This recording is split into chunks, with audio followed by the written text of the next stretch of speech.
Hero Cons, who's Oh, actually right. live at the lake. We are live at the lake. Oh, wow. Hello and good morning, Jared. How are you doing today, sir? I am doing great. Absolutely great. How about yourself? Fantastic. I'm so glad to talk with you. And the reason why is because I wish more people were like you in sharing their experiences and their personal journeys as creative people. And you really, you bare your soul, because it's almost like you say, can we have a conversation? Let's learn something together.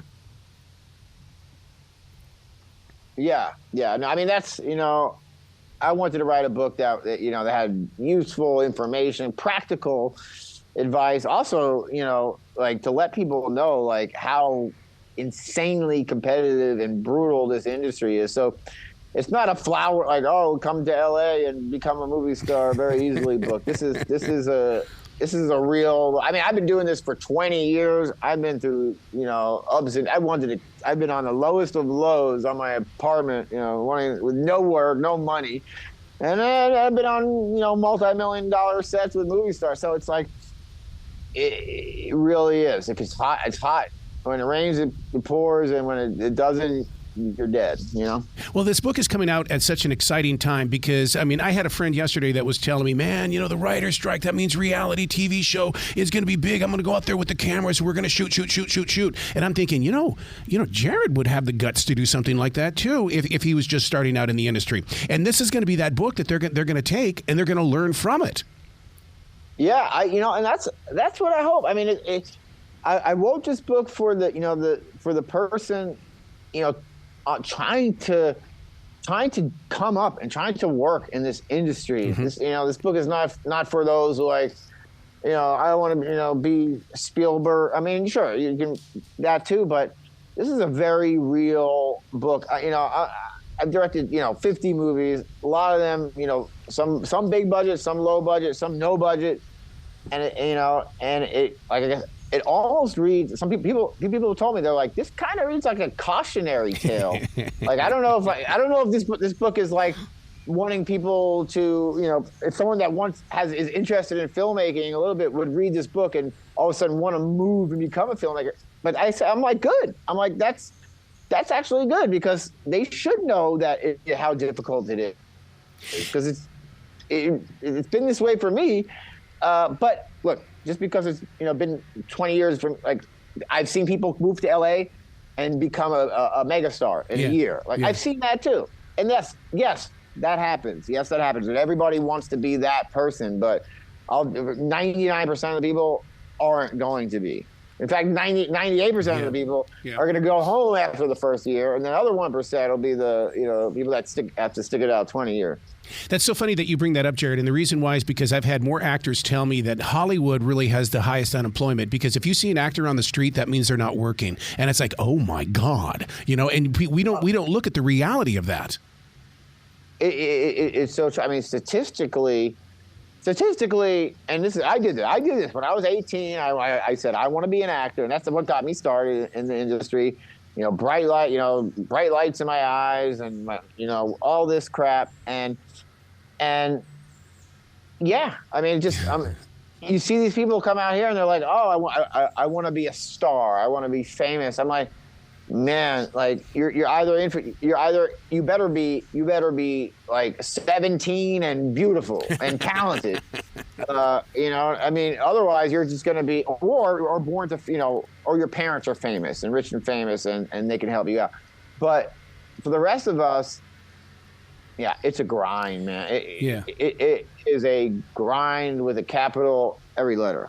Well, see, and I try to share that with future broadcasters. I go, if you're coming into this industry to expect a victory right off the bat, if I'm not seeing you bleed the blood, or if I'm not seeing you starving, you aren't hungry enough, because you've got to work through those valleys.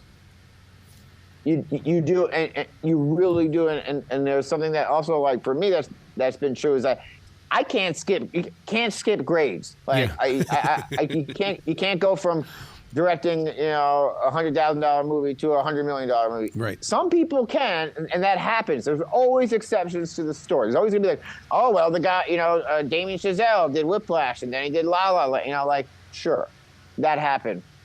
But for me, it's been okay. I did $100,000 movie. Next movie is $200,000. Next movie is $400,000. Like it's been going up incrementally, baby steps, and it's a long process. Like, I don't even know if you would have told me, you know, I was 18, 19, that, you know, 20 years later, I'd still, you know, I'd be in the ground, I'd be like, man, I should have been a fucking surgeon. Sorry, I didn't mean to curse. Yeah. I love it. But, you know, I totally agree with you, because, you know, I always tell my students that, you know, look, I made a big mistake going from Billings, Montana to Charlotte, North Carolina. And they go, why? What do you mean you jumped markets? No, I missed a lot of markets. There was a lot of growing up that I should have done between those two markets. And that's great. You know what? Like, you recognizing that and having, that's the exact same mentality it is here. It's like, oh yeah, you know what, I want to be, it's like, you ask an actor, it's like, oh, what do you want to be like? I want to be like Leonardo DiCaprio. I want to be like John Stamos. But it's like, okay, well, you know, what about, you know, Ben Mendelsohn? Are you gonna be like, or like like, you're not everybody's gonna be a star. Like, there's just, not everybody's gonna be a star, and you have to be okay in this industry saying, you know what, I may never be that A-list star. I may never be this famous guy, but I have to be okay with that. And maybe I wanted those things when I was 18, 19. I wanted to be, you know, that's what it was about. It was important for me to have this, you know, recognition. But now what's important to me is like paying my bills and like. Yep.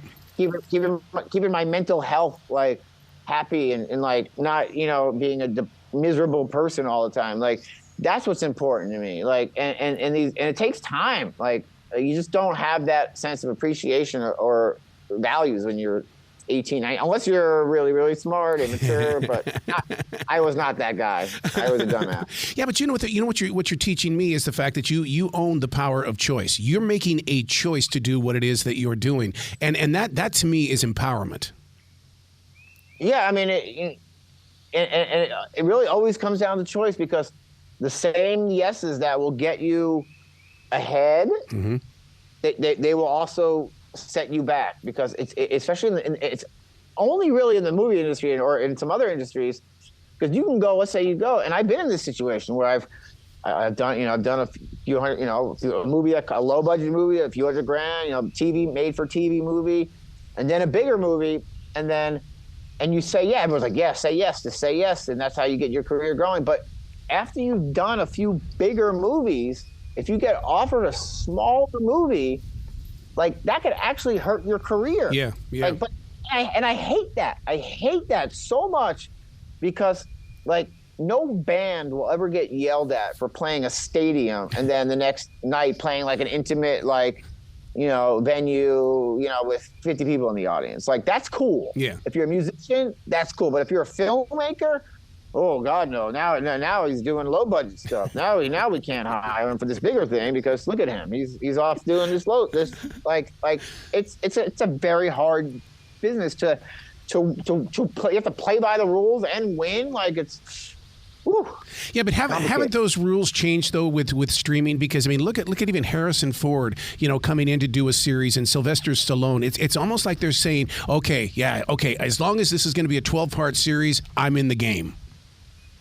You know what? There is definitely truth to that, but those, I will say, like, the TV production is went up. Like, it used to be, movies were the big budget things, but now they're spending just as much money on these. They're just spending millions of dollars on an episode. So TV has elevated. I would say more so TV has elevated. So it's okay for the, you know, big star to do a big TV show. That's not going to ding them like it maybe used to, you know, 20 years ago. But yeah, I mean, for the director, or even like, but it has to be a high like Sylvester Stallone. Like, he's not gonna go and do a low budget movie. He'll do a high budget TV thing, but you can't like first of all, their agents would probably chew their head off if they even considered it. Yeah, it's aristocrat. It's one of the last remaining aristocratic industries where people talk about, you know, pedigree and prestige and this and that, where sometimes, to be honest, you just want to like work. You want to make a movie, and another movie comes along. Maybe the budget's not as big. Maybe it doesn't have like superstar name actors, but it's a great script. and you want to work. But maybe the smart thing is to say no when you don't want to say no. Like but you know, maybe you direct the film under a different name. You know, you could always do that. Yeah. As that director, though, you're relinquishing a lot of trust when it comes to those, you know, the actors, because I mean, you trusting them to show up, do their job, because I mean, the end result. You have to, like, I tried when I first started directing, and I was, you know, experimenting with, you know, how to communicate with these actors, and luckily, you know, I had an acting background, so, but yeah, you have to. If you don't have trust and you micromanage, you know, the actor's not going to like it. Especially if you have a star, if you have like a new actor that's very excited and, you know, very young and blah blah blah. You can tell them, you know, I want you to say this line with your, you know, your right eye closed, you know, jumping on your other foot, and they'll do it. But, you know, you get a star actor, you know, you get like a Donald Sutherland, Kiefer Sutherland, you know, guy in your set. Oh yeah. They know how to act. They know that you don't need to say, okay, I want you to say this line angry, and I want you to say this line happy. Like, they're going to show up. They know, you know, and you have to work with them on their, you know, you got to trust them. There has to be a level of trust, or else the relationship will be, it could just turn ugly. And then if an actor, a lead actor, especially a star, doesn't like you, they can make your life hell. Oh man, you don't want to be that direct. I don't care if it's $150 million movie. You're not feeling good. You're not going home to your family with a smile that night. I'll tell you that one. Speaking of making your life hell, this AI generation, I mean, they're doing things with images of people that didn't even do the role. I know in the voiceover business, we're running through it as well. How are you going to guarantee your protection as we grow into this market? You know, I mean, AI, there is no guarantees of anything. The more I'm really getting into it, like, I'm really like, I want to be ahead of the curve. Like, I really want to like learn how to actually make AI films and get in touch with it, you know, learn more about, you know, virtual production and all this technology, because you're either going to be using it to your advantage, or it's going to take your voice, take your life, take your everything, and things are going to change because of it. It's happening so fast. But AI is not going anywhere. In fact, it is spreading like way faster than COVID. It's going to affect everything. So I'm of the belief that you either roll with it, or you're just going to roll right over you. And you're not even going to see it coming. How do I know that I'm not talking to the AI Jared right now? You don't, you know, you probably don't. Like, and probably I wouldn't either, even, you know, because man, you talk to an AI recorder for 30 seconds, it'll have all your voices and you know, nuances. Man, it's just so crazy. And technology, I don't know enough about it. Right. I need to learn more about it. Like, that's actually like almost my, like, you know, May resolution here, you know, learn AI and be ahead of the curve for all industries. Do you think the next generation of directors, they're right there on TikTok right now creating these smaller videos which can't gain the attention of so many viewers? Or do you think that they're still unborn? Because, I mean, it's like Hollywood has to reinvent itself, and it's needing people like yourself to be truthful and upfront in order to make that next level happen. Yeah, I mean, there's so many I think people, you know, I talk to some of this, you know, these kids in the new generation, and man, they're all, you know, they're smart. They're smarter than I was. You know, when I was, you know, in high school, I was a dummy. You know, I was playing video games and that's it. Like, I wasn't creating content, building a brand. I mean, these TikTokers, and I'm talking about the younger ones. You know, like, you know, of course, the older ones but the younger generation that understand, like, I have a brand. You know, 14 years old, opening toys, and now I got millions of followers. Like, obviously that's the exception. You know, like, the ones that have the numbers, and I'm sure that, for every TikToker with, 1 million followers, there's, another 10 million with, 1,000 followers trying to post things. But I mean, the successful ones, like, you understand your brand. I mean, they may not even understand it fully. Yeah. Because how can you when you're like, 15 years old? But you created something of value. You have people following you, and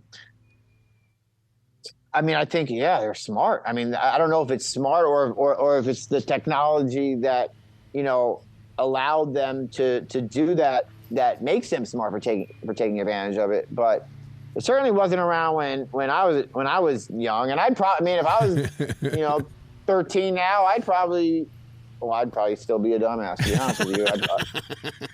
I'd probably be like, trying to have millions of followers, but have 220, Well, I mean, you got someone like Elle Fanning who openly admits that because her internet numbers were down and she didn't have those analytics, she didn't land a major role. And it's one of those things where, people at a young age, get your numbers, man. Start working those numbers now, not when you get into Hollywood. Yeah, and that's if you're going to go that direction, I'll say it. Let me just preface that. If you're going to go that direction, and I don't know if that's if that's necessarily the healthiest for the kid, but if you are going to play that game, you got to go all in. Yeah. And you better get those numbers up. And I don't know what the secret sauce is, but I mean, the numbers are important. And Elle Fanning, I mean, I don't know how much.